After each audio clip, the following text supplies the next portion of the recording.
next time on the Shade Chronicles.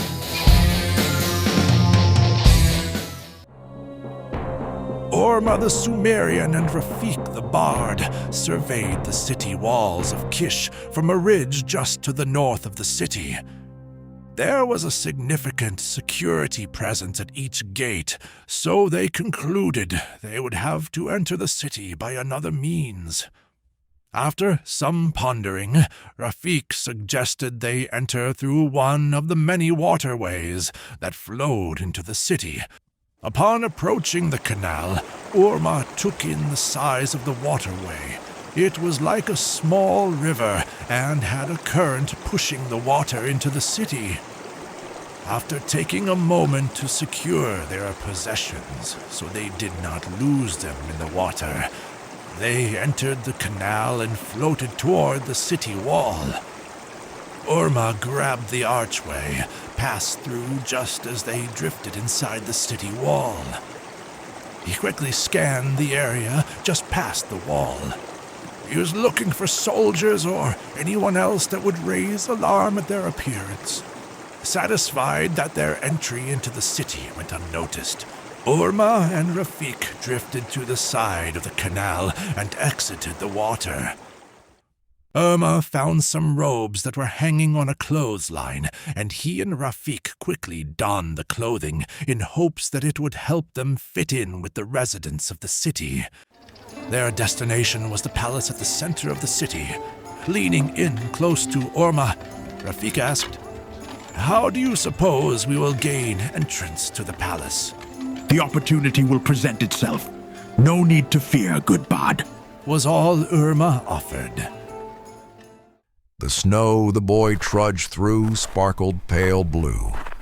With each footfall, the top layer of ice crumpled away. The boy dragged his boots through the fine powder beneath. To the right of the boy trudged his father, several bucket handles gathered in each hand, the aluminum canisters clanging against his thighs with every step. Their tinny shunk reverberated through the frozen branches and birch archways around them. It was time to tap the trees. This was the third year the boy helped his father tap the trees. As a younger child, he had been taken along to gather the buckets. "There's one bucket left," his father said. "Grab that for me." As he straightened himself, the boy came face to face with the tree, the dead one that had been hollowed out and left as a strange sort of monument to time and mortality. Out of its hollowed shell grew a twisted, living trunk with branches that peeled through cracks in the weathered wood, reaching out like the arms of the crucified corpus. "Why not this one?" The words escaped the boy's lips before he recognized what he was asking. His father, who had already begun back towards the house, halted and turned over his shoulder. His father considered him in cold silence. In normal circumstances, the tree would have been ignored. The problem was that shortly before the new tree had begun growing, one of the boys living on the homestead had gone missing. The family took it as a sign that he hadn't run away, despite the note in his hand that had been left upon his pillow, and decided that something living in the woods had stolen him. Perhaps the boy was taken by something that had followed from the old world, or otherwise had existed in this land since time immemorial.